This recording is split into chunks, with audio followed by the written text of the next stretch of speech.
শাস্ত্র আমাদেরকে বলছেন অধার্মিক ব্যক্তির মুখে ধর্মের কথা শোভা পায় না। তারা যদি ধর্মের কথা উপদেশ দেয় তবুও সেটা মানা যায় না। তার কারণটা কি? তার কারণ হলো যে ব্যক্তি নিজে ধর্ম আচরণ করে না তার বাক্যতে শক্তি নেই, শক্তি আসে না। বাক্যতে শক্তি আনতে গেলে আচার এবং প্রচার এই দুইটা ঠিক থাকতে হবে। প্রচারের সঙ্গে যদি আচারের মিল না থাকে হবে না। দৃষ্টান্ত দিয়েছেন মহাভারতের যুদ্ধ।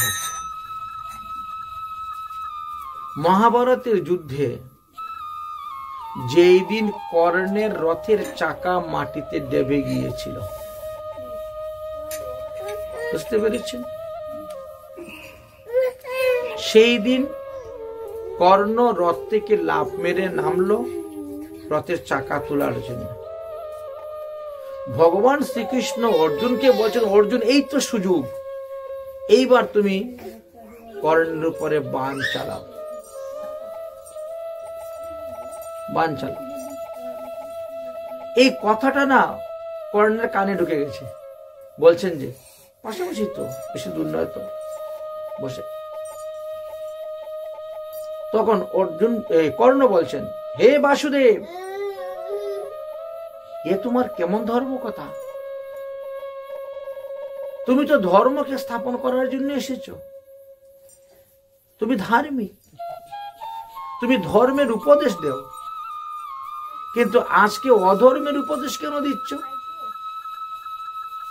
ভগবান বলেন, কিসের অধর্মের উপদেশ? কর্ণ বলছে, কেন? যুদ্ধক্ষেত্রের নিয়ম কি?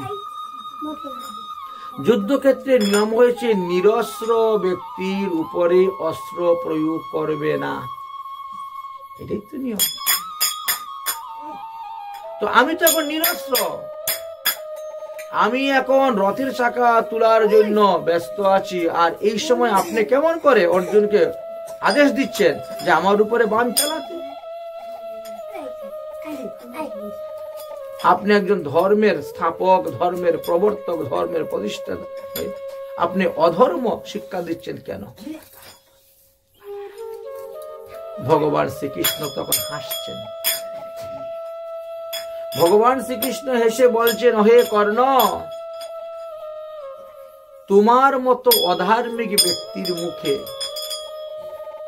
ধর্মের উপদেশ শোভা পায় না। তুমি আজকে আমাকে ধর্মের উপদেশ দিচ্ছ, আমাকে ধর্ম শিখাচ্ছ,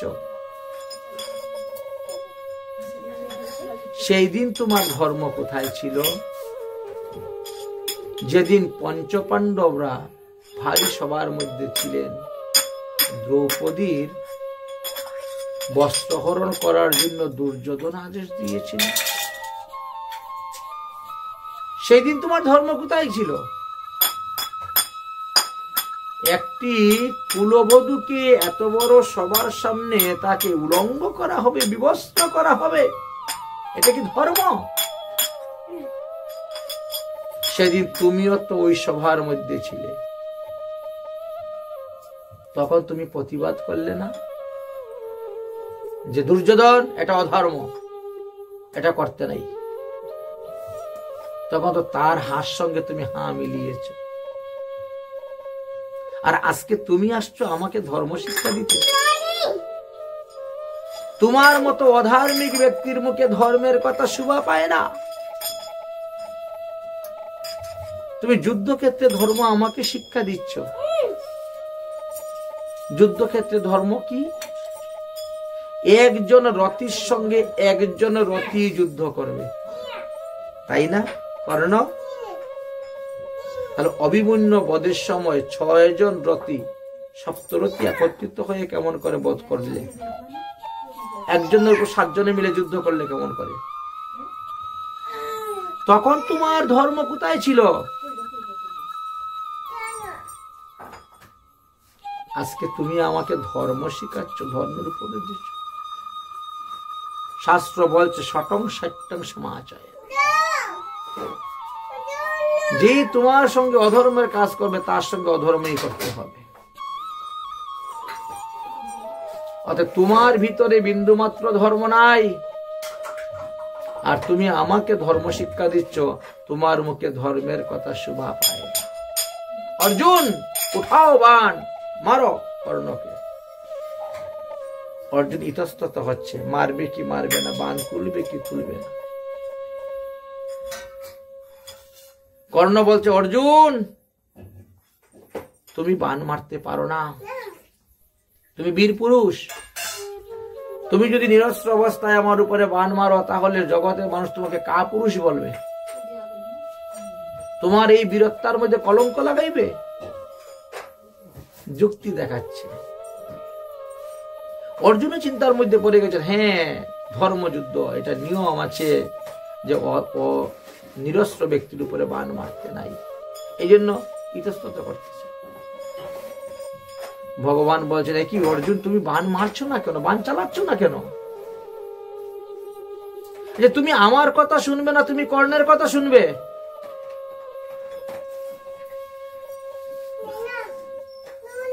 জিজ্ঞেস করলেন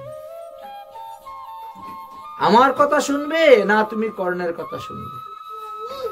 যদি আমার কথা শুনে তুমি বাণ চালাও আর কর্ণকে বধ করো, এতে যদি তোমার পাপ হয় সেই পাপ আমি গ্রহণ করব। কি বললেন ভগবান? আমার কথা মতে যদি তুমি কাজ করো, এতে যদি তোমার পাপ হয় সেই পাপ আমি গ্রহণ করব। যুদ্ধ ধর্ম, এটার ধর্ম যুদ্ধ।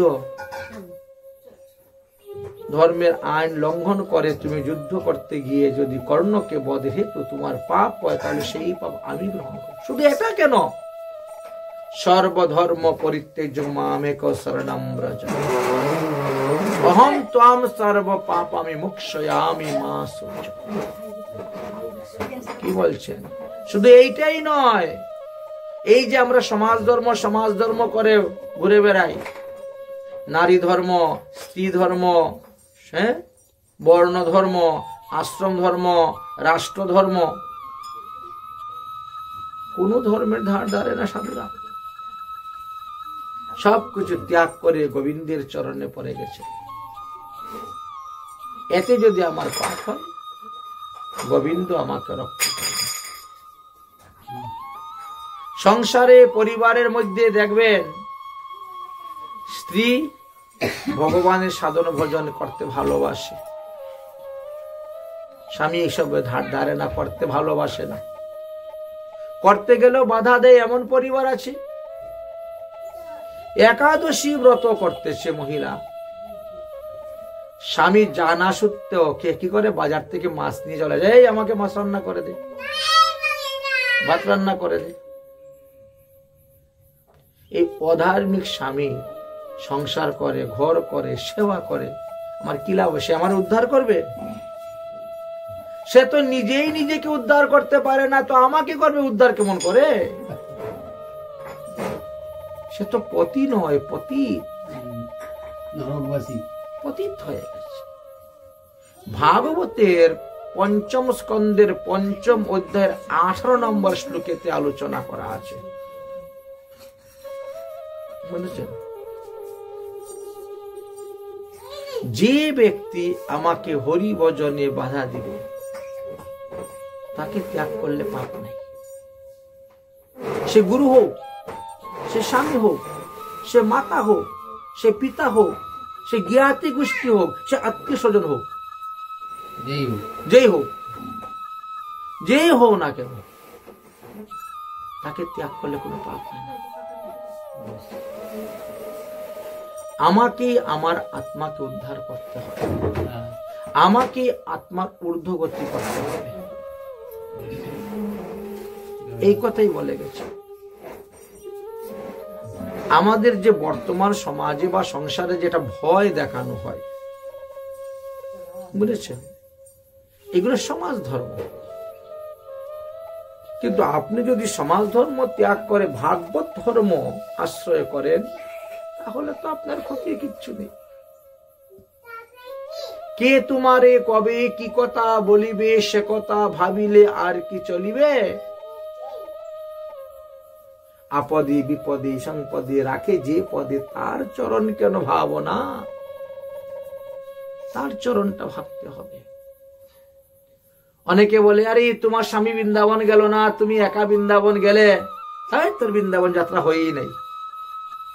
এইগুলো মূর্খ লোকের কথা।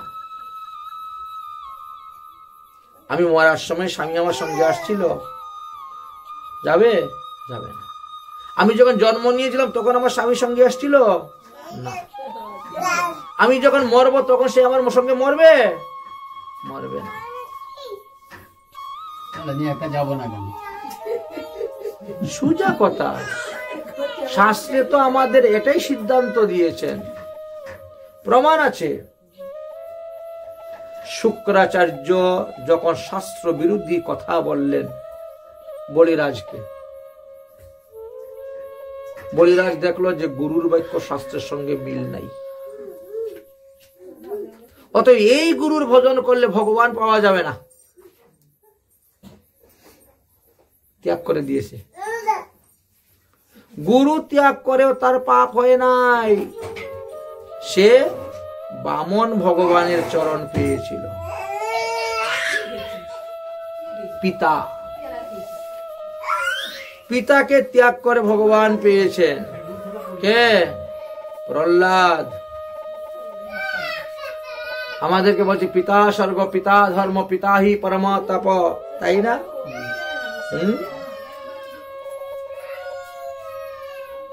কিন্তু সেই পিতা যদি ধর্মের বিরোধী হয়, সেই পিতা যদি তোমাকে ধর্ম করতে না দেয়, হরিভজন করতে না দেয়, পিতা ন শাশ্বত, সেই পিতা পিতা নয়। যদি আমাকে হরিভজনে বাধা দেয়, হরিভজন করতে না দেয়, তাহলে সেই পিতা পিতা নয়। তাকে ত্যাগ করলে পাপ হবে না। ত্যাগ করেছে কে? প্রহ্লাদ।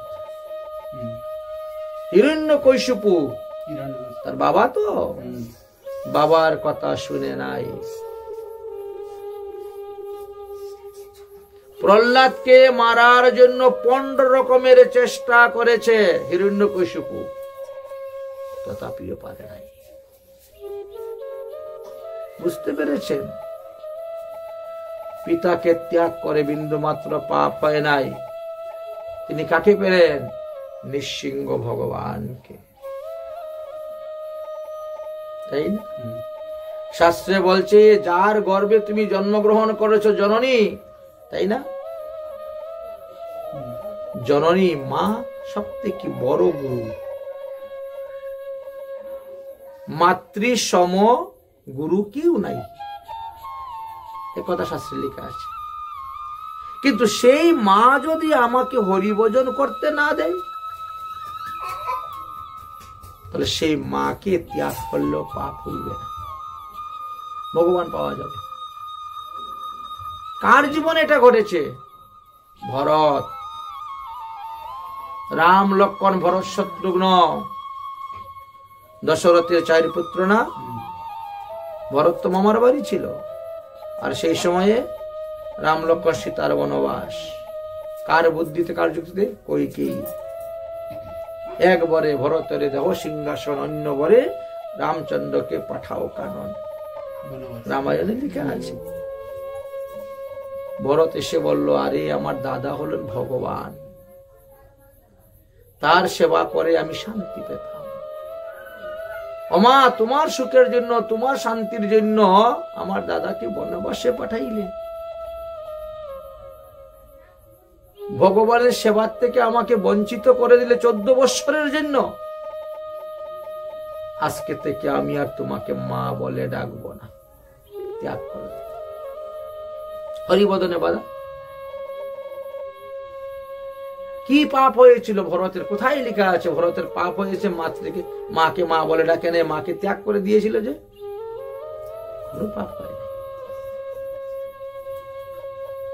বরং ভগবান রামচন্দ্রের সঙ্গে দেখা করলেন, ভগবান রামচন্দ্রের চরণ পাদুকা আনলেন মস্তকে করে। যদি সে মাতৃদ্রোহী অপরাধী হইত তাহলে কি ভগবানের চরণ পাদুকা পেত? পেত না। তাহলে গুরুকে ত্যাগ করে ভগবান পেল একজন, পিতাকে ত্যাগ করে ভগবান পেল একজন, মাতাকে ত্যাগ করে ভগবান পেল একজন, এবার ভাই। মাতা গরু, পিতা গরু, গুরু জ্যেষ্ঠ ভাই। জ্যেষ্ঠ ভাইকে আবার পিতৃ সমতুল্য সম্মানের কথা শাস্ত্রে বলেছেন, বুঝেছেন? জ্যেষ্ঠ ভাইকে বাবার মতন দেখতে হয়, সম্মান দিতে হয়, আদর দিতে হয়, মর্যাদা দিতে হয়, ভালোবাসতে হয়, এটা শাস্ত্রে লেখা আছে। কিন্তু সেই জ্যেষ্ঠ ভ্রাতা যদি বিষ্ণুদ্রোহী হয়, বৈষ্ণবদ্রোহী হয়, সে নিজেও হরিভজন করে না, আপনাকে হরিভজন করতে দেয় না, তাহলে সেই ভাইকে যদি আপনি ত্যাগ করে দেন আপনার কোনো পাপ হইবে না। তার প্রমাণ বিভীষণ রাবণকে অনেক বুঝিয়েছে, কিন্তু এত বুঝানোর পরও যখন সে বুঝলো না, তখন ত্যাগ করলে, ত্যাগ করে গিয়ে ভগবান রামচন্দ্রের শরণাপন্ন হল। জ্যেষ্ঠ ভ্রাতা পিতৃ সমতুল্য, গুরু সমতুল্য, তাকে ত্যাগ করেছে, পাপ হওয়ার কথা তো। কোথায় পাপ হয়েছে? কোথায় লেখা আছে বিভীষণের পাপ হয়েছে? ভগবানকে পেল, সে আরো সাক্ষাৎ ভগবানকে পেল। তো মাতাকে ত্যাগ করে, পিতাকে ত্যাগ করে, গুরুকে ত্যাগ করে, ভাইকে ত্যাগ করে, চারটা প্রমাণ তো এখানেই আছে শাস্ত্রে। এবার স্বামী, স্বামী, আত্মীয় স্বজন, ইষ্টি কুটুম্ব, শ্বশুর শাশুড়ি, ননদী, দেবর, সবাইকে ত্যাগ করেছিল কারা? ব্রজের গোপীরা। ত্যাগ করে তারা কোথায় গেল? রাসলীলায় গেল ভগবান শ্রীকৃষ্ণের সঙ্গে নৃত্য করার জন্য। যদি তাদের পাপই হইতো এদেরকে ত্যাগ করার কারণে, তাহলে তো তারা ভগবানের সঙ্গে রাস করতেই পারতো না, নৃত্য করতেই পারতো না। যারা পাপী ব্যক্তি তারা তো ভগবানের দর্শন পায় না, সেখানে হলো কেমন করে? এই জন্য আমাদেরকে মানতে হবে ভাগবত কথা, ধর্ম কথা, শাস্ত্র কথা, বুঝেছেন? এই জন্য প্রত্যেকটি ধর্ম আলাদা আলাদা। তো সমাজ ধর্ম আপনাকে এক কথা বলবে, বর্ণ ধর্ম আপনাকে আরেক কথা বলবে, আশ্রম ধর্ম আপনাকে আরেক কথা বলবে, রাষ্ট্র ধর্ম আপনাকে আরেক কথা বলবে, আর ভাগবত ধর্ম, বৈষ্ণব ধর্ম আপনাকে আরেক রকম বলবে।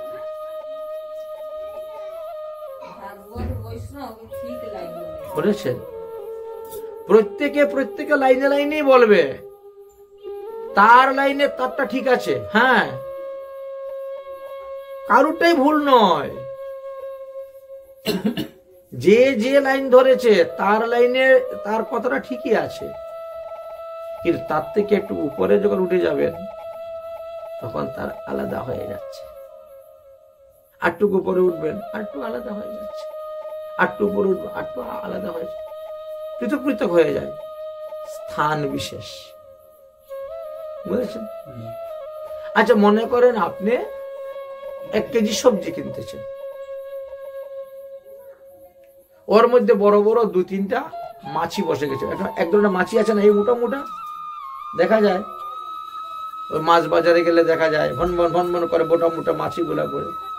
আর কাঁঠালের সময় আবার দেখা যায়, কাঁঠাল যখন পাকে ওই মাছিটা কি বলা হয়, দাস মাছি না কি মাছি একটা বলে, বিরাট বড় বড় দেখা যায়। হ্যাঁ, ওই মাছিটা দেখা যায়, ভনভন করে উড়ে আসে গন্ধ। হ্যাঁ, ঢন্ডনি মাছি বলে। যাই হোক, এক এক জায়গায় একটা নাম থাকতে পারে। আচ্ছা, যখন আপনি সবজি কিনছেন, 1 কেজি সবজির মধ্যে যদি 2-4টা মাছি বসে যায়, বলেছেন কোন ফারাক পড়বে? কোনো ফারাক পড়ে না, অসুবিধা হয় না। কিন্তু সোনা মাপার সময় যদি 1-2টা মাছি বসে যায়, হ্যাঁ হ্যাঁ, তাহলে তাহলে তো আপনার অনেক টাকা লোকসান হয়ে যাবে, কয়েক হাজার টাকা লোকসান হয়ে যাবে। কিন্তু সোনার যে মূল্য, যে দাম, সোনা মাপার পাল্লায় যদি বসে যায়, তো মাছি তো মাছি। সবজির ওখানে বসলে যেমন ফারাক হয় না, সোনারটার মধ্যে বসলে ফারাক হয়, ঠিক তেমনি ভাবে আমাদের লাইনগুলো আলাদা।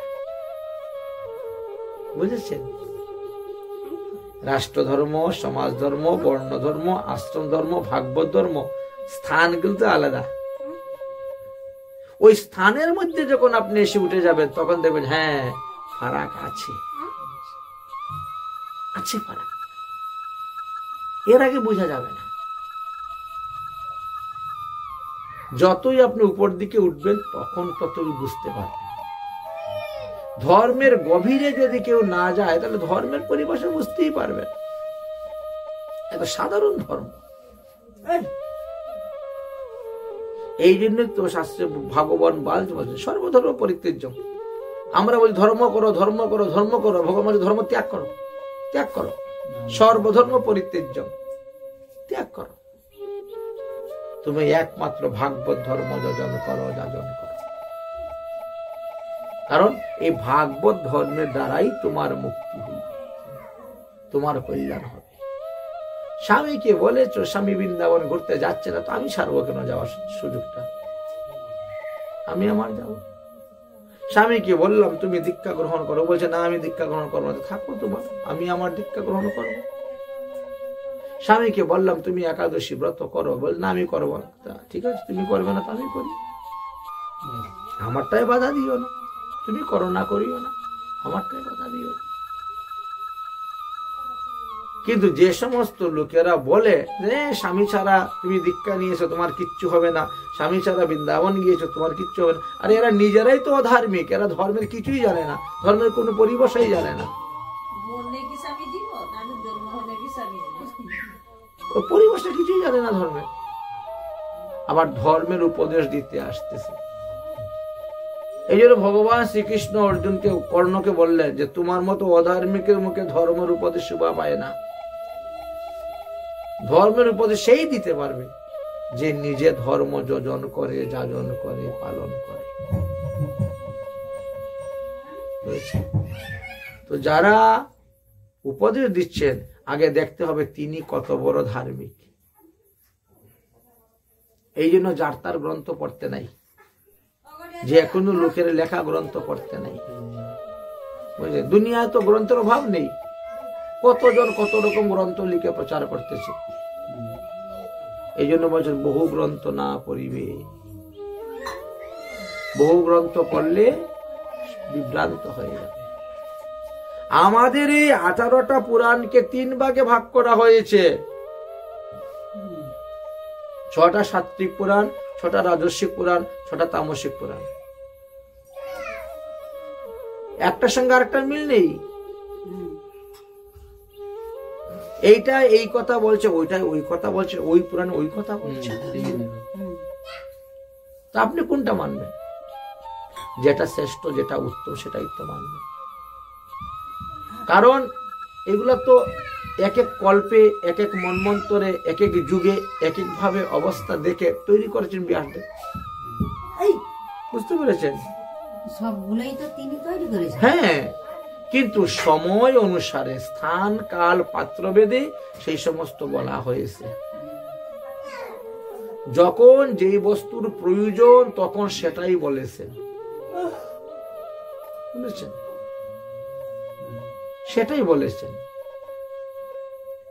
অন্যান্য যুগে আমরা গ্রন্থ দেখলে পরে পাই, অন্যান্য যুগে শ্রাদ্ধতে আমিষ ব্যবহার হইত, কিন্তু কলিযুগের জন্য সম্পূর্ণভাবে নিষেধ আছে।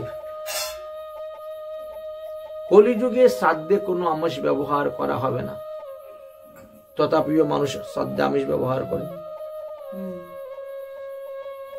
মাছ না হলে শ্রাদ্ধ হয় না।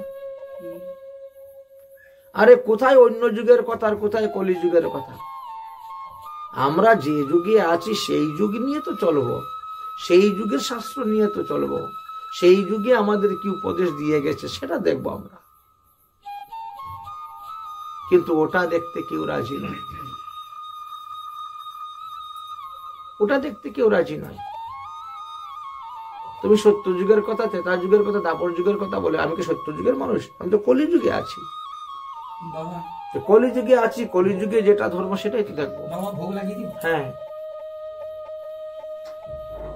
সেটাই তো আমি দেখবো।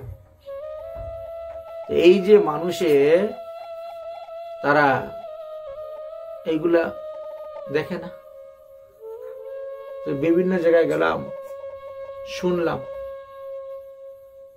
যে সাধ্যে মৎস্য ভোজন না দিলে সমাজের লোকই আসবে না,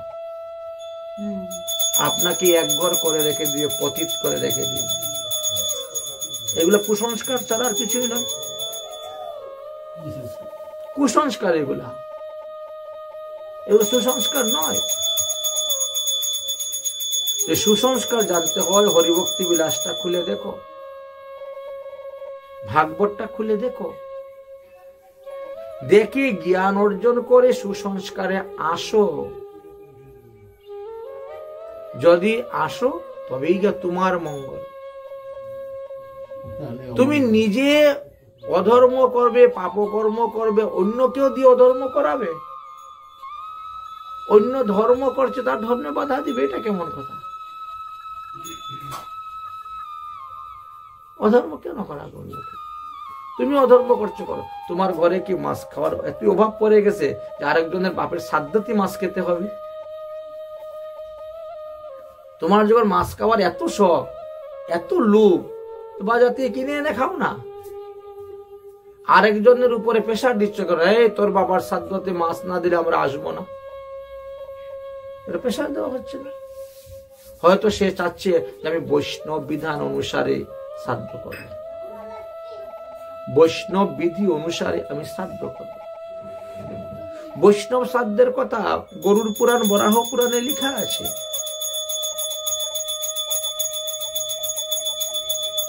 লেখা আছে যে বৈষ্ণব বিধি অনুসারে শ্রাদ্ধ যেখানে হবে সেখানে তো ভগবানের ভোগ দিয়ে, ভগবানের প্রসাদ দিয়ে পিণ্ডদান হবে, এবং যারা আসবে তাদেরকেও ভগবানেরই ভোগ প্রসাদ দেওয়া হবে। এটাই তো বিধি, এটাই তো বিধান। কিন্তু সেই ক্ষেত্রে লোক কত ভুল করে। এই তোর বাবা তো মাছ খেতে ভালোবাসতো, তুই শ্রাদ্ধে মাছ দে, এটা ভুল সিদ্ধান্ত। আমার বাবা যে মাছ খেতে ভালোবাসতো সেটাকে তার আত্মা খেত। আত্মার আহার মাছ মাংস কোথায় লেখা আছে? তো দেহ, তো সেই দেহটা তো আমরা শ্মশানে পুড়িয়ে দিয়েছি, সেই দেহ থেকে রয়েছে নাকি? ওই দেহের ভিতরে যে সূক্ষ্ম আত্মা ছিল, সেই জীবাত্মাকে নিয়ে যাচ্ছে তো যমদূতেরা। সেই জীবাত্মার মঙ্গলের জন্য, কল্যাণের জন্য আমি সাধু সেবা, বৈষ্ণব সেবা, ভাগবত পাঠ, গীতা পাঠ, অষ্টপ্রহর নামযজ্ঞ ইত্যাদি সৎকর্ম করলে তার আত্মার সদ্গতি হইবে। সৎ ধর্ম, সৎকর্ম। তো মাছ মাংস তো ধর্মের মধ্যে পড়ে নাকি? জীবহিংসা, প্রাণী হত্যা, এগুলা ধর্মের মধ্যে কোথায় পড়ে? এটা অধর্ম। অধর্মকে লোকে ধর্ম বলে মনে করে, ধর্ম বলে মানে। কারা মানে? যারা রজগুণী লোক আর তমগুণী লোক। যারা সাত্বিক লোক নয়, যারা ধর্মের পরিবেশই জানে না। গীতাতে লেখা আছে অধর্ম ধর্ম আচরিত তামসমৃতা, তমগুণের লোক বলেছেন। তো আমি কেন তাদের কথা মানতে যাব? তাদের কথা আমি শুনতে যাব? তারা আমার উদ্ধার করবে। আমি যদি 5টা গ্রামকে নিমন্ত্রণ করে মাছ খাওয়াই, আমার বাবা উদ্ধার হবে? এই কথা কোথায় লেখা আছে? কোথায় পেলেন লেখা? বাবা উদ্ধারের জন্য সে কি মাছ খাওয়াচ্ছে? নিজের নাম নেওয়ার জন্য মাছ খাওয়াচ্ছে। আমি যদি ভগবানকে নিবেদন করে ভগবানের প্রসাদী দ্রব্য দিয়ে পিতৃ উদ্দেশ্যে পিণ্ডিদান করে, তবে আমার বাবার মঙ্গল হবে, কল্যাণ হবে, উদ্ধার হবে। আমি যদি একাদশী ব্রত করে একাদশী ব্রতের ফল আমার পিতাকে দান করে, আমার পিতার মঙ্গল হবে, কল্যাণ হবে। অন্নদান মহাদান, কিন্তু সেই অন্ন যদি ভগবানের প্রসাদে করে দান করা যায়, তবেই তো মঙ্গল, তবেই তো কল্যাণ। এই যে শাস্ত্রের সুসিদ্ধান্ত, এই সুসিদ্ধান্ত গুলা যারা মেনে চলছে তাদের সঙ্গ করতে হবে। এই সুসিদ্ধান্ত গুলা যারা মানে না, আমাদেরকে তাদের সঙ্গ করা নিষিদ্ধ আছে। এই জন্য বলছে সঙ্গ করবেন কার? সাধু সঙ্গ করবেন। অসাধু সঙ্গ করার কথা তো বলেন নাই আমাদেরকে, সাধুর সঙ্গ করার কথা বলেছে। তো সাধু সঙ্গ সর্বশাস্ত্রে কয়, লবমাত্র সাধু সঙ্গে সর্বসিদ্ধি হয়। সাধুরা কি করেন? আপনি আচরি ধর্ম জীবেরই শিখায়। তারা শাস্ত্র দেখবেন, পড়বেন, বুঝবেন, তারপরে এটা পালন করবেন, আপনাকে উপদেশ দিবেন। আর অধার্মিক লোকেরা নিজেরা পালন করবে না, অথচ আপনাকে বড় বড় উপদেশ দিবে। আপনি যদি কোনো কিছুর বিষয় নিয়ে একটু পরামর্শ নিতে চান, 10 জন এসে যাবে আপনাকে পরামর্শ দেওয়ার জন্য। আপনি হয়তো ওনাকে বলছেন, ওনাকে বলতেছেন আমার এই সমস্যা কি করব, উনি কথাটা শেষ না করতে আরেকজন বলে, না না তুমি ওইটা করো, ওইটা করলে এই হবে। আরে আরেকজন বলে, তুমি ওইটা করো, এই হবে। পরামর্শ, একজনের কাছে পরামর্শ আপনি চাইলেন, আপনাকে 10 জন চলে আসে পরামর্শ দেওয়ার জন্য, ঠিক না? আবার আপনি 10 জনের কাছে যদি গিয়ে বিপদে পড়ে সাহায্য চান, একজনে হয়তো দেয় কি না দেয় সাহায্য, উল্টা হয়ে যায়, উল্টা হয়ে যায়। ঠিক তেমনি ভাবে ধর্মের ক্ষেত্রে আর অধর্মের সংখ্যা তো বেশি। এই যে তারা এক হয়ে যায়, পট করে এক হয়ে যায়, সাধু সংখ্যা কম। এই জন্য মহাজনগণ বলেন, বলে দেখ যেখানে পরিষ্কার জল, একেবারে স্বচ্ছ পরিষ্কার জল, ওর মধ্যে মাছ পাবে না, মাছটাকে ময়লা জলে। কেন? ময়লাটা খায়, তার দেহ পুষ্টি হয়, এই জন্য ময়লা জলে মাছ। ঠিক তেমনি সাধু শান্ত মহাত্মা যারা পরিষ্কার, তাদের সঙ্গ করার লোক দেবের কম। আর যারা বিভিন্ন রকম ঝামেলায় জর্জরিত, তাদের দেখেন লোকের অভাব নেই।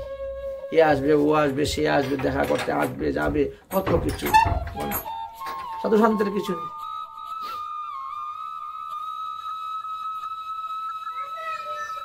তাই আমাদেরকে উপদেশ দিলেন কি?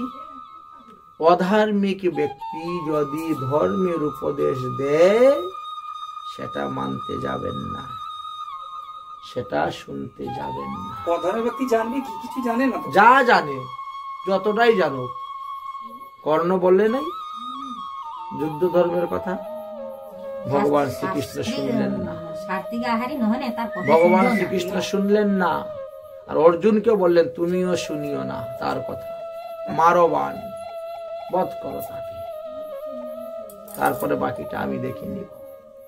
তাই আমরা ভগবানেরই আদেশ অনুসারে যা বলে গেছেন তাই আমরা মানুষকে বলি। তুমি 10 জনের কথা শুনতে যেও না, সোজা গীতা ভাগবত পড়ো, হরিভক্তি বিলাস দেখো, তোমার অমনি মাথা খুলে যাবে। কি দরকার 10 জনের কাছে যাবেন, 10 রকম কথা বলবেন?